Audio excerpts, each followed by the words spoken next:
और अब आपको दिखाते हैं वो बातचीत जो मनु भाकर ने पेरिस से रवाना होने से पहले इंडिया टीवी को दिया था। नमस्कार व्यूअर्स, मैं हूं सौरभ शर्मा। उम्मीद करता हूं आप सब अच्छे होंगे और आपकी बहुत खास मुलाकात मैं कराने जा रहा हूं। आप स्क्रीन पर देख रहे हैं इस वक्त भारत में एक कारनामा करने वाली, दुनिया के अंदर बल्कि पहली एथलीट भारत की जिन्होंने एक ओलंपिक के अंदर 2 मेडल्स जीते हैं, मनु भाकर। उनको आप स्क्रीन पर देख रहे हैं। मनु, बहुत स्वागत और बहुत बहुत बहुत बहुत बधाई आपको ये करिश्मा करने के लिए। पीटी उषा मैम आपको दिखाई दे रही हैं, इंडियन ओलंपिक एसोसिएशन की प्रेसिडेंट हैं। मैम के देखरेख में ही सारी ये जो हमारी ओलंपिक कंटिजेंट है इस वक्त पेरिस पहुंची है। मैम, आप कैसी हैं? और उम्मीद करते हैं पिछले सारे रिकॉर्ड टूटे। और एस शूटर, अब मूछें रख लिया, नहीं तो बिल्कुल हीरो लगते थे।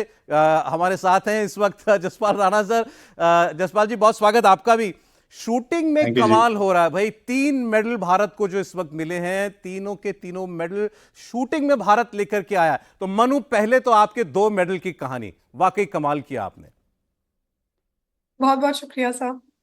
जर्नी बहुत ही अच्छी रही और मैं बहुत ग्रेटफुल हूँ कि बहुत अच्छा परफॉर्म किया मेरी पूरी शूटिंग टीम ने। हमारी पूरी टीम का प्रदर्शन काफ़ी बेहतरीन रहा। तो आगे हम और भी अच्छा करने की कोशिश करेंगे। तो यूं ही अपना प्यार और सपोर्ट बरकरार रखिएगा। नहीं, वो तो हमेशा आपके साथ है। आपका देखिए पहला मेडल हुआ, पूरा देश झूम उठा। उसके बाद दूसरा जो आपका मिक्स इवेंट में मेडल आया, मैं आप यकीन मानिए तीसरा जरा से रह गया, नहीं तो क्या कमाल होता।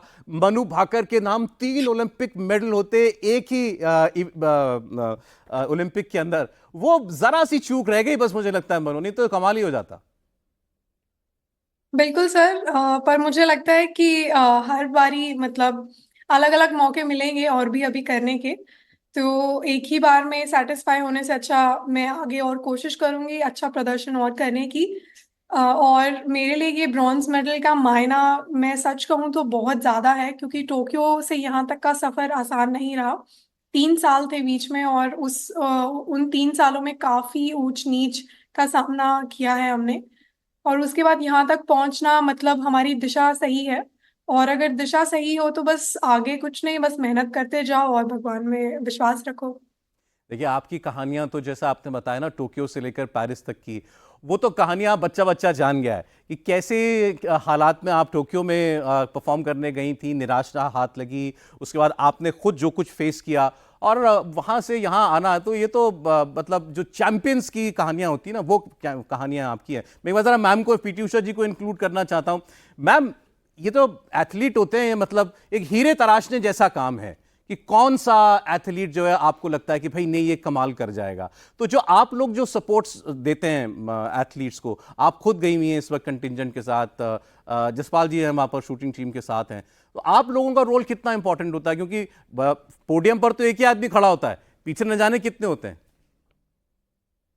देखो यार, मेरे लिए मालूम है पैसों कुछ का इम्पोर्टेंस मैंने ऐसे। But Hindi I am not that good in बिल्कुल हिंदी, बट चलेगा आई मैम। ट्राई। तो मैं एक्चुअली मेरा टाइम में मैं पर्सनल कोच से परफॉर्मेंस मेरे को मिला था। इसीलिए तो ये मनु का परफॉर्मेंस देखो, ये वो टोक्यो से इधर इतना ईयर के अंदर कितना फर्क हो गया।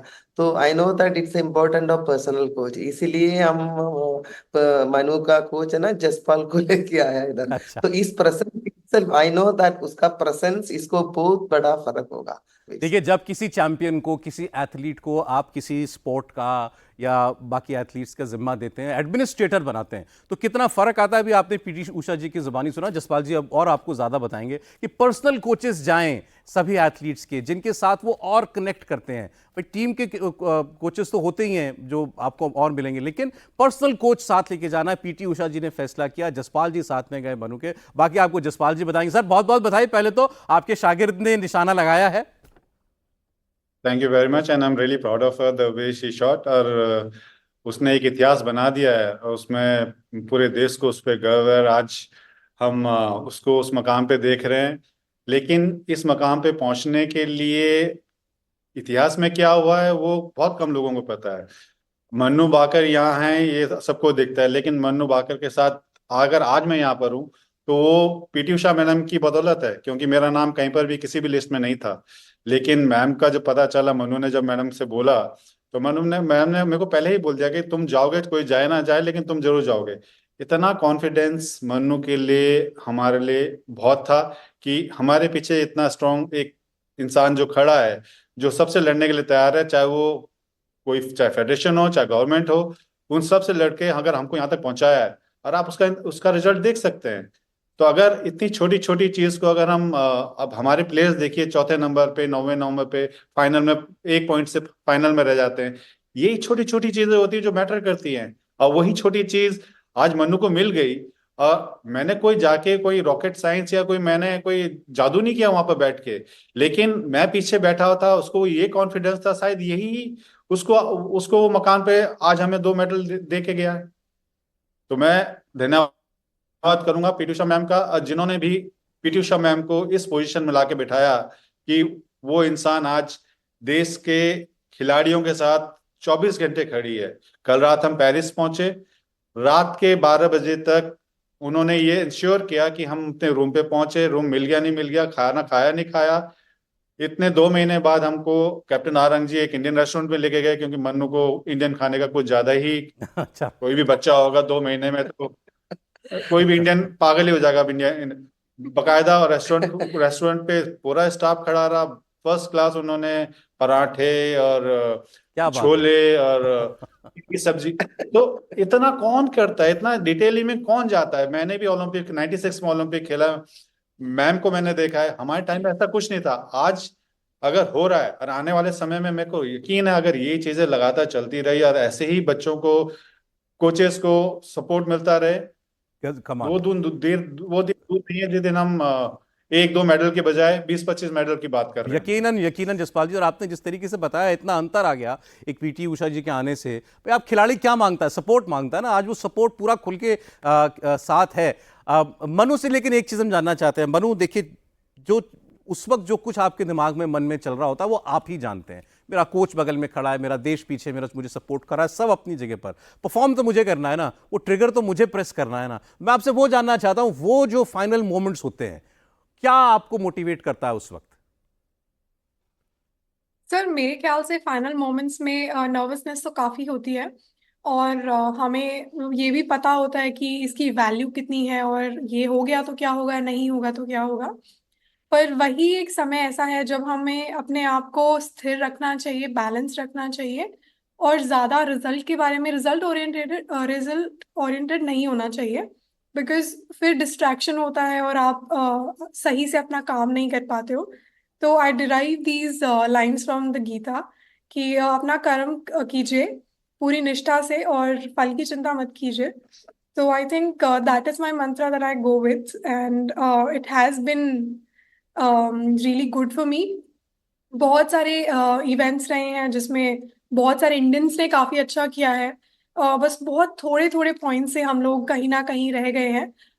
बट मुझे लगता है कि यहाँ तक पहुँचना भी एक सही दिशा में जा रहे हैं, उसका प्रूफ है। तो हमें ऐसे ही आगे बढ़ते रहना चाहिए, बस थोड़ा सा और सपोर्ट, थोड़ी सी और मेहनत, and we will be there. या आपने इतनी छोटी उम्र में इतनी अच्छी फिलॉसफी को अपना लिया है, तो ये तो वाकई बहुत अच्छी बात है। लेकिन तब भी कुछ प्रेशर तो रहा होगा ना, जब जब कंटिजेंट पहुंचा कि भाई नहीं, मेडल लाना है, मेडल लाना है। दिमाग में चलता था पहले? सर, आई थिंक कोई भी एथलीट जब अपने देश के लिए खेलने जाता है कहीं पे भी, तो टॉप ऑफ द माइंड तो यही रहता है कि वहाँ सबसे बेस्ट होंगे, वर्ल्ड के बेस्ट एथलीट्स होंगे।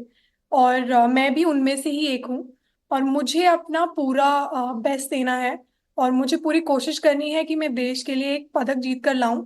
और जो भी समस्याएं आई हैं उनके बावजूद मैं अपने देश के लिए अच्छा प्रदर्शन करूं और पदक लेकर आऊं।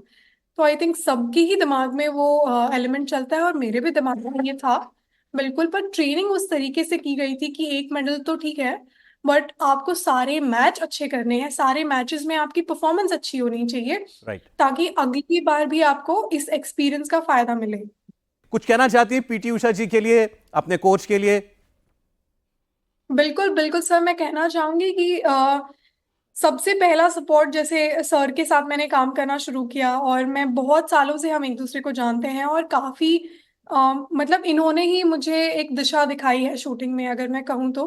कॉम्पिटिशन्स में काफ़ी अच्छा प्रदर्शन कर रही थी, बहुत सारे मेडल्स भी आ रहे थे, पर कंसिस्टेंसी नहीं थी। तो आई थिंक इनकी वजह से मेरे करियर में वो काफ़ी कंसिस्टेंसी आई है। और अगर ये यहाँ नहीं पहुंच पाते तो आई थिंक मेरा प्रदर्शन पता नहीं कैसा होता। तो उसके लिए मैं 100% थैंक्स जाता है पीटी उषा मैम को और अजय नारायण सर को, बिकॉज उनकी वजह से पॉसिबल हो पाया कि सर यहाँ आ पाए। और ये रिक्वेस्ट मैं इतने टाइम से कर रही थी कि प्लीज़ मुझे मेरे कोच चाहिए होंगे ओलंपिक्स में, प्लीज़ आप कैसे भी कीजिए। तो उन्होंने मुझे दिलासा दिलाया और हौसला दिया कि तुम फिक्र मत करो, तुम अपना बेस्ट दो और तुम्हारे कोच वहाँ होंगे, तुम बेफिक्र होकर अपनी ट्रेनिंग पर पूरा ध्यान दीजिए। So I think all thanks to PT Usha ma'am, Jaspal sir, and my friends and family, and the support staff that I have been with. जैसे OGQ टीम है, साई का टॉप स्कीम के अंडर में आती हूँ तो उनका सपोर्ट है, और बहुत सारे मेरे स्पॉन्सर्स जो हैं, आई थिंक सबके बिना ये जर्नी नहीं हो पाती पूरी।